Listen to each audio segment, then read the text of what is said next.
Finance Minister Francois Philippe Champagne joins us now to talk about the upcoming federal budget. Minister, such a pleasure to speak with you again. Thanks for making the time.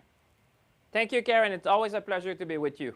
You have described the November 4th budget as one that will involve difficult choices. And I think there are a lot of anxious Canadians who are worried about what that might mean for them. Can you just be explicit with the people watching today about what cuts Canadians can expect? Well, first of all, it's going to be a generational investment in our collective future. We've been very clear that what we need to do is to spend less so we can invest more. And I would say it's about time. You know, Canadians have been tightening their belt for quite some time. So what I've been asking from colleagues is that tighten the belt of the federal government so we can spend less, allowing us to really put the money into things that will make a difference for the future. Like, for example, housing, infrastructure, project of national interest, project that will bring a dividend to this country, because people understand with everything that's going on in the world, we have our largest trading partner and friend, which is turning its back on Canada. So we have to be there to support workers. We have to be there to support industry. And we have to be there to build the Canadian economy of the future. We did that in 1945. This is the best analogy I can give. At the end of the war, we rebuilt the Canadian economy for prosperity and resiliency for generations to come. So it's going to require a collective effort, but it's going to make Canada better, more resilient, and stronger, because this is a time where we need to build our country for the future generations. The Liberal Party election platform, though, said that your party would close a $15 billion gap in revenue and spending. I just don't understand how you do that if you're not going to lay out what's on the chopping block. First of all, I would say, Caryn, we just need to be more efficient. This is about using technology, reviewing processes. This is almost like bringing the Canadian government to the 21st century. A lot of the things we do is based on system and technology of the 20th century. So this is not about reducing services. This is about offering better services to Canadian. People at home needs to find that they have value for money.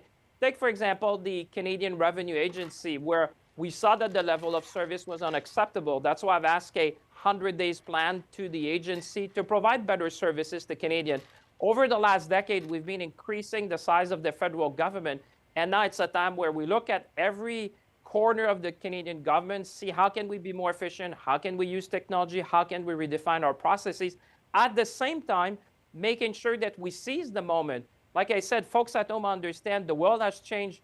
As with everything that's going on in the world, people say, okay, now is the time to invest. We need to make sure that we have a solid foundation for the future. And I'm very confident about Canada, Caryn. I would say we're still a big magnet for talent. We build ships, we build cars, we build airplanes in Canada. We have critical minerals. We have abundant energy. We're the only country of the G7 which has a free trade agreement with all the other G7 nations. So we're going to be ambitious in our investment and rigorous in our expenses. This is how you build a country in the 21st century. I guess, can you still help me make sense of the math, though? Because I'm not understanding how you close a $15 billion gap by 2028 with just efficiencies, finding efficiencies. And then also when you consider that you're not going to get that counter tariff revenue that the Liberal election platform had pegged at $20 billion. How do you reconcile the two? Well, first of all, you need to be more efficient. Like I said, the first thing, and we started that, was cutting expenses. Making sure that we have less expenses in the federal government so we have more money to invest. People understand when you buy a house, you invest. When you go to buy grocery, you spend. So when you look at the federal government, that's what we need to do better at our hand, is to look at every corner and say, how can we be more efficient? How can we find savings? At the same time, I would say, Caryn, Canadians have told us three things. The first thing on the mind of Canadians is the cost of living. The second thing is around housing, more affordable housing. And the third one is about the Canadian economy. So the first thing we did was really to be there for Canadians, to have a tax cut for 22 million Canadians. So every Canadian who pay tax in this country receive a tax cut, so to put more money in their pocket. That was the first thing we did as the Carney government. Then when it comes to housing, you've seen this generational investment with Canada Homes, where we're going to build more homes, more affordable homes.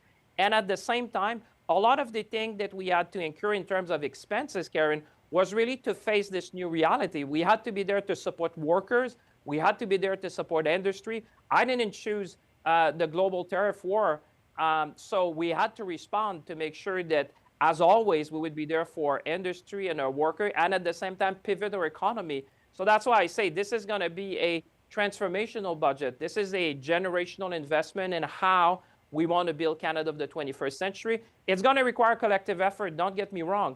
But at the same time, this is going to make us better for the future. And thinking also about the younger generation, because our grandparents did it, our parents did it. This is our time at this generation to make sure we build the foundation for success in the future.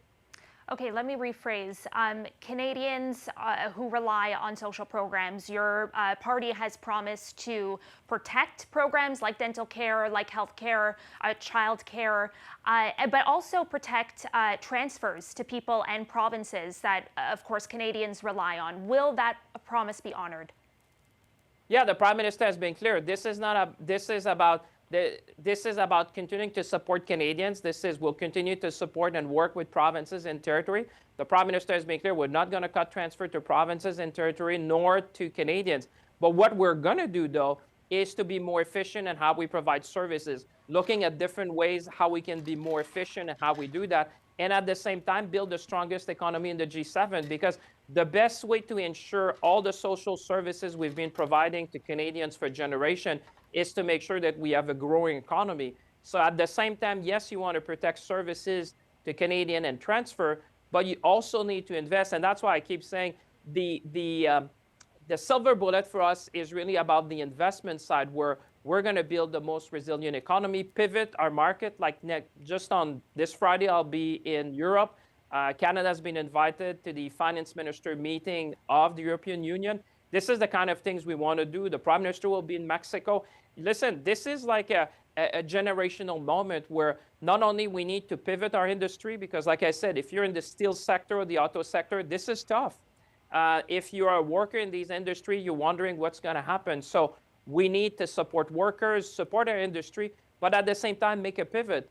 Buy Canada, for example. We said we need to have more supply and making sure that the government of Canada, the provinces, the territories, corporate Canada would be buying from entrepreneur innovators here in Canada. So there's a number of things we're going to look to make sure that we have a more resilient Canadian economy.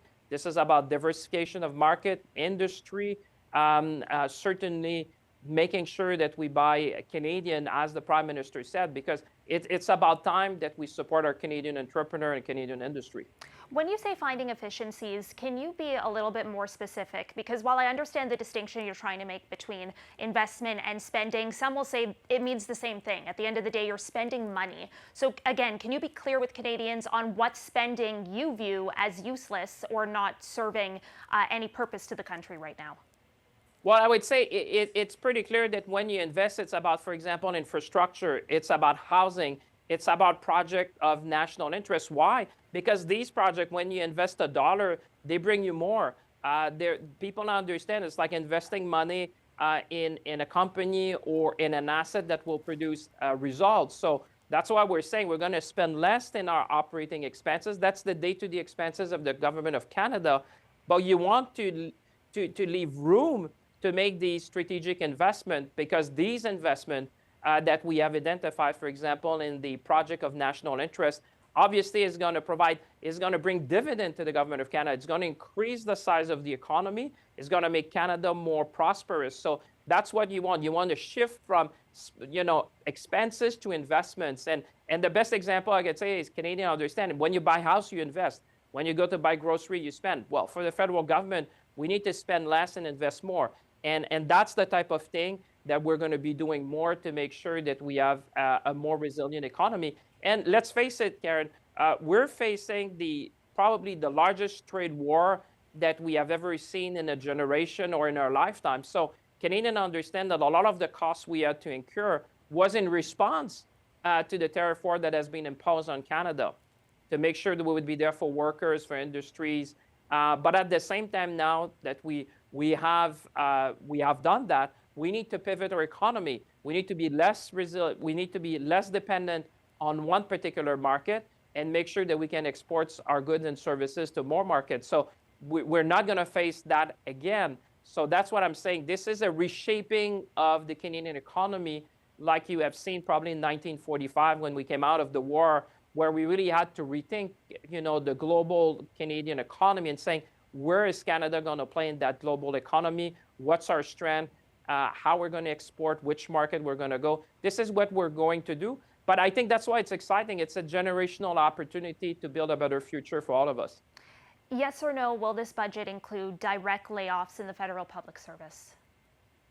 Well, like I said, there'll be adjustments because we have been increasing the size of the public service for the last 10 years. So we need to have adjustments to make sure that we have the right level of people to serve Canadians. And I would say the civil service has done an outstanding job, but what we need to do now is to give them the tools, the technology to make sure that they can better serve Canadians.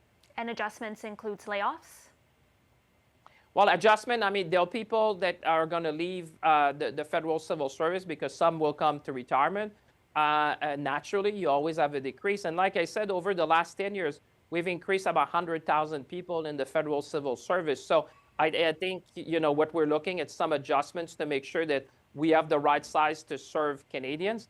And at the same time, giving the tools and the technology that is needed to provide services to Canadians. And I think, like I said, Canadians have been tightening their belt for quite some time, so it's about time that we do the same at the federal level. Okay, Federal Finance Minister Francois Philippe Champagne, I have to leave it there. I'm out of time. Really appreciate you taking time for the conversation this morning. It's always a pleasure, anytime. It's a great pleasure to be with you, Caryn. Thank you so much.